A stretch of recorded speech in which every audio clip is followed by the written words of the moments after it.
Hi,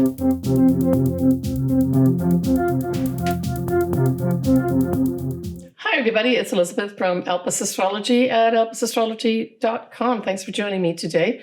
So this is my take on the October 2025 astrology. So we have a full moon that is in Aries and a new moon in Libra. So this month of October, the emphasis really is on diplomacy, the law, relationships. These areas will be an overall or overarching focus. So we start off with our full moon in Aries on the 6th of October at 8:47 p.m. Pacific Daylight Time at 14 degrees of Aries, 8 minutes. And so this full moon is bringing a big spotlight or a culmination to something for you, depending where this actually falls in your chart. Now, we do have the sun that will be opposite to the moon, of course. And so that sun is going to be in Libra at 14 degrees of Libra, 8 minutes. I guess notably for me at this full moon was the fact that we've got Mercury square Pluto. And so this really speaks to, the Pluto part of it suggests powerful energies of some powerful people. The Mercury then suggests messages. These can come through writing, through speaking, through presenting. But the square really says there's a message being delivered here from those in power that isn't going to sit with everybody at all. Now, nicely, we have a sextile happening between Uranus and Neptune. That's an ongoing theme in the background for some time. But this certainly lightens things up from the standpoint of potential real inspiration, opportunities to be inspired, right? We have Chiron, the wounded healer, conjunct Eris, the wounded person who is not happy with things. They're conjunct and square Jupiter. To me, this automatically said this is somebody complaining about things that they don't like and making a big deal about it, exaggerating. The square to Jupiter I take as exaggeration. But the Chiron part too also suggests that we are having something to do with an expanding problem with our health. Our health matters. And I'm talking from a collective standpoint here. Now we have Venus widely sextiling Jupiter. Now that sextile is going to be exact a few days later on the 9th of October. We also have a yod that's formed. So a yod has a sextile, and then it points at something, a planet or angle or asteroid. And in this case, the sextile is formed between Uranus in Gemini and Neptune in Aries. And this is pointing to that Mercury that I spoke about, right? That Mercury that is square Pluto. So that Mercury is at 0 degrees of Scorpio. And so this is asking us to pay attention to those messages that I just spoke about from those in power that may not sit well with folks. There's something we're going to have to take on to deal with that. That's what that yod is doing here. But it is asking us to pay attention to what is being said. What's being said will be from those in power, people in positions of power. Now, this particular Mercury that's at 0 degrees of Scorpio, we will have Venus come in around the 7th of November to conjunct that point. Now, I think that's going to bring in, I know it's next month, but that Venus, although it's a big attractor, it also takes the hard edges off things. So whatever is said at this Mercury square Pluto, at this full moon in Aries, it'll be softened up a bit that first week in November 2025.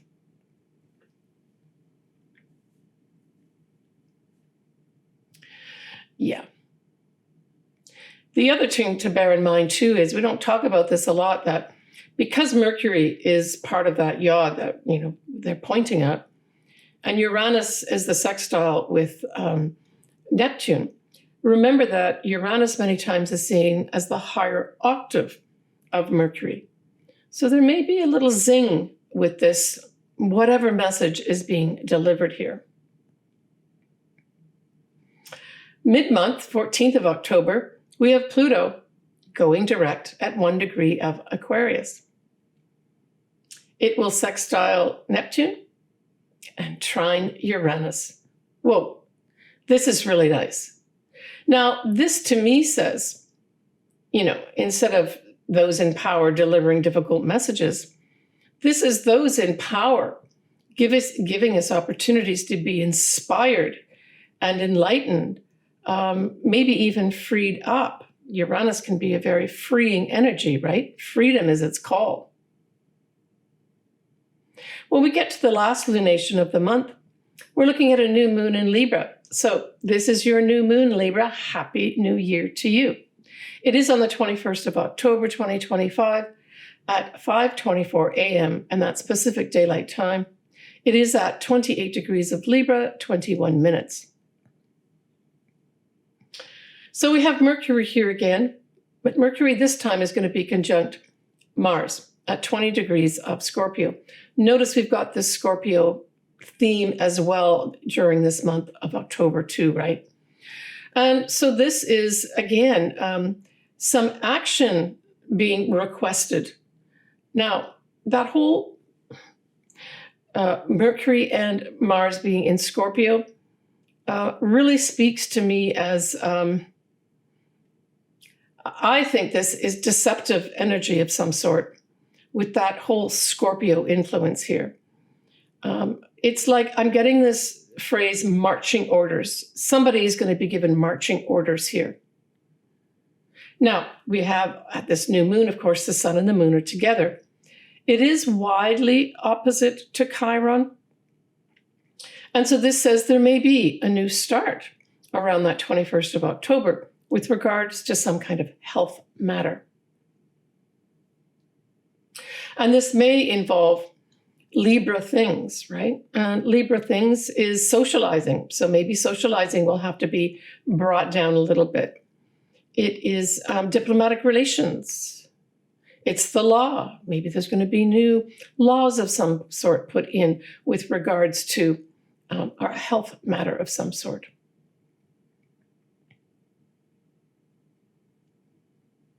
We have that sun and moon square Pluto. Of course, it's out of sign, but Pluto also trines and sextiles Uranus and Neptune.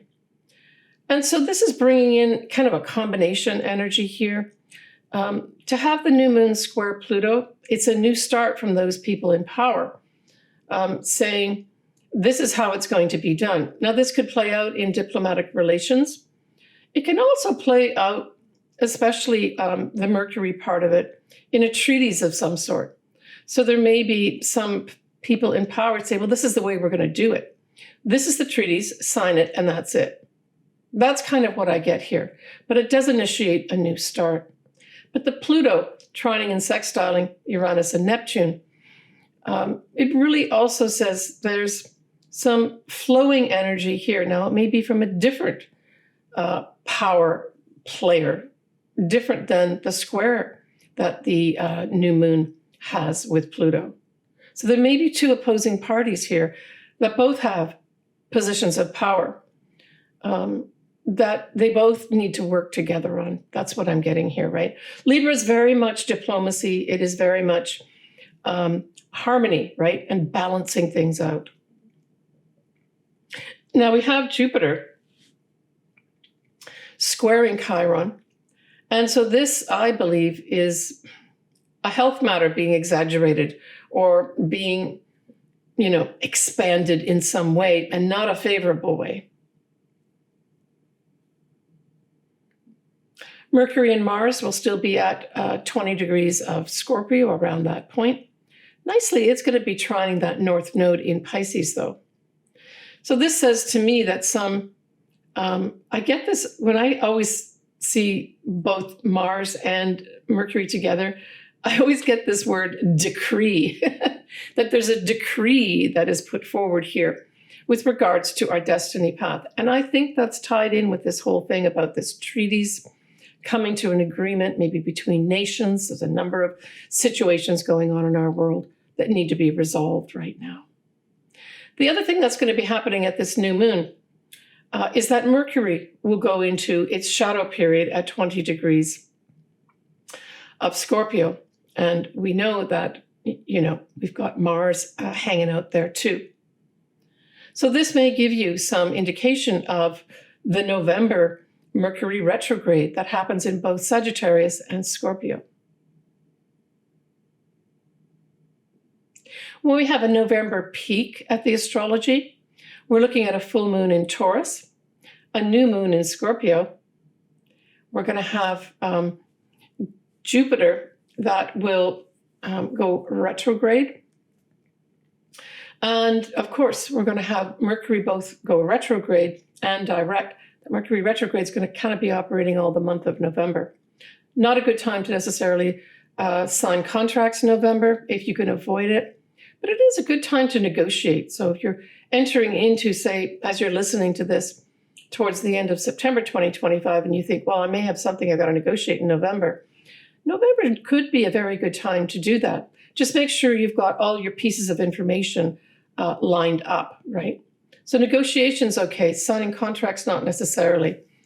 And of course, anything to do with computers or speaking, writing, sending messages could all be misinterpreted. But that's for November. I am going to be doing a separate video following this one on the whole Mercury retrograde, and I'll go through all your signs and ascendants. We're going to have Mars in Sagittarius most of the month of November as well. All right, let's go on to your sun sign and or ascendant, whatever resonates with you. I recently had a client who has her progressed sun, as well as a couple other planets progressed, that are in Cancer, even though she is not a Cancer sun natally. And she was telling me that the last few months she's been listening to and reading for Cancer. And I thought that was interesting to bring out to maybe some of my clients and or viewers that are watching. It might be worth taking a look at or listen to your progressed sun, especially if you've got maybe more than one planet that's progressed in the same sign. That influence of that sign may be operating during the time the sun is in that sign. So Cancer, kind of like Capricorn, you too have squares happening at both these moons. But don't take squares as a negative thing. Take squares as I'm getting something removed or moved out of the way that really needs to move out of the way, right? That's how I would be looking at this. The first moon is going to be in your fourth house of home, family, and then the second one is your career. So let's look at this. And don't forget, you've got Jupiter still in your sign, Cancer. And the benefit of that is Jupiter in your sign is going to really lessen the severity or seriousness of any square in your sign. And Jupiter will stay in your sign, Cancer, for, a while yet, right around the end of June next year, 2026. And it brings in favorable things. Literally, it can bring in gifts, money, favorable people, benefits of any sort, growth to you. Full moon in Aries. All right. That full moon in Aries squares your fourth house, which is home, family, mother. We've got the yod happening, right? That is pointing to Mercury. And that Mercury is saying communications are going to be important regarding your family. Maybe there's a difficult conversation that you've got to have, Cancer, with a family member that could actually result in, even though it's a full moon, bringing things to a head and having a new start, right? Remember, Aries is the first sign of the zodiac. And so that's what I'm thinking intuitively regarding this, Cancer. Maybe it's a conversation you've got to have with your mother. Maybe you've got to make the decision of selling your home And, selling your home requires effort, right? And can be challenging sometimes. So that may be also an initiative. You say, I've got to sell this home. Or alternatively, you want to buy a home and that full moon wraps it up for you, but there's a few challenges. With that whole Mercury being aspected here at that full moon in Aries, I suggest you carefully check any contract that you're signing or any documents of any sort that you've got to look at, including your communications either verbally or through anything like emails or voice messages. Make sure those are clear at this time if you're trying to buy and or sell a home at this time. Now that new moon in Libra squares your 10th house. And the 10th house, typically we talk about your career, but it's also your social standing. It is also your reputation. So there may be some Cancers that have a challenge of some sort regarding these areas. Now in Libra, I'm thinking here for those Cancers starting a new career of some sort or adjusting their career, some kind of new initiative in their career. It requires some kind of legal paperwork of some sort. Maybe some of that legal paperwork you're not so either clear about or you want to change it up a bit. That's what I'm thinking could happen here. And maybe there's even some Cancers that are signing literally a contract for a new career, a new job. And you want to tweak it a bit. You don't like it the way it stands. Well, that's okay. Libra is all about, balancing things out and harmony, working together. So the influence of that Libra energy says, just work with maybe your employers to tweak it the way you want it. It doesn't mean you can't do that. It just means maybe as you look at it, you say, this isn't exactly what I wanted or I thought I was going to get. I mean, still others, like I said, you may have to, when I see this, I always think that, there's something additional that you've got to do in your career for it to move forward.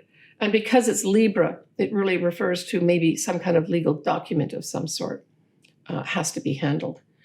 Maybe, there's some Cancers that, need to have a visa renewed at this point. Maybe that's the block here until we get that visa renewed. You can't move forward. Something maybe along that line. I mean, it's not directly affecting visas itself, but I'm thinking in terms of what potentially could be holding something up in a career type situation, right? Don't forget, you've got that Jupiter, wonderful Jupiter, bringing you lots of benefits, Cancer, anytime where you've got challenges. In fact, I would even call on Jupiter in Cancer. I need your help. Jupiter can bring in advisors and teachers for you of great benefit. Take care, Cancer. All right, folks, that is my wrap up for October 2026, astrologically speaking. I will be doing a separate video on the Mercury retrograde. Mercury retrograde starts in Sagittarius and ends in Scorpio, pretty well takes up the whole month of November. Look out for that next. I'm sending everybody lots of love as per usual. And take it easy regarding relationships this month. Try to take that high road of working with people harmoniously, looking for a win-win situation in any relationships this month of October. As always, I love doing people's charts. I've got all my contact info below. There's pretty well something for everybody in terms of a pricing of what I do, my services and that. Please take care of yourself, and we will talk to you next month in November. Bye for now.